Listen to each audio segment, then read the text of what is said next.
खुलुमबाय दिनैनि गोदान भिडिअ नोंथांमोनखौ फिन बरायफिननाय जाबाय। दिनैनि टपिकआ जादों नोंथांनि भटार एप्लाइ खालामनायनि जा स्टेटास बेखौ माबोरै ट्रेक खालामनो हायो बेखौ आं बे भिडिअनि गेजेरजों नोंथांमोननो शेयार खालामनो सानदों। बेनिखायनो भिडिअखौ हायोब्ला जोबजासिम नायलांबाय थायोब्लानो जाबाय आरो चेनेलखौ साबस्क्राइब खालामना होब्लानो जाबाय।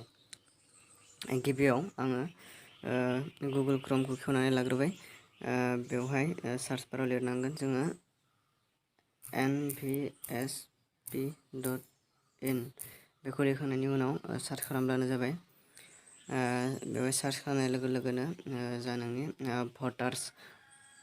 भटार्सनि पर्टेल हम पेज बेयो गेवनानै फैगोन। बेयाव गेवखांनाय लोगो लोगोनो जोङो बेवहाय गासिबो अपसनखौ जों नुनो मोनगोन। जोंनि जा खामानि बेयो ट्रेक स्टेटासखौ ट्रेक खालामनाय, बेनिखायनो जों नैबे ट्रेक एप्लिकेशन स्टेटास नैबे लास्टाराव ट्रेक एप्लिकेशन स्टेटास बेवहाय जों क्लिक खालामनो नांगोन। बेवहाय क्लिक खालामबाय।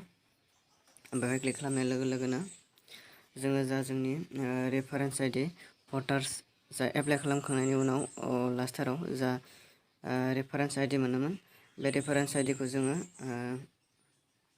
नैबेयाव फिलआप खालामना होब्लानो जाबाय। बेयाव फिलआप खालामखांनानै जोङो नैबे ट्रेक स्टेटास नैबेयाव क्लिक खालामनानै होब्लानो नोंथांनि जा डिटेल्स बे गासैबो श' जाजोबगोन।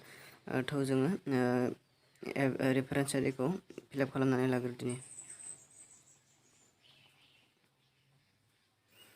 जोङो रेफारेन्स आइडिखौ फिलआप खालामखांबाय।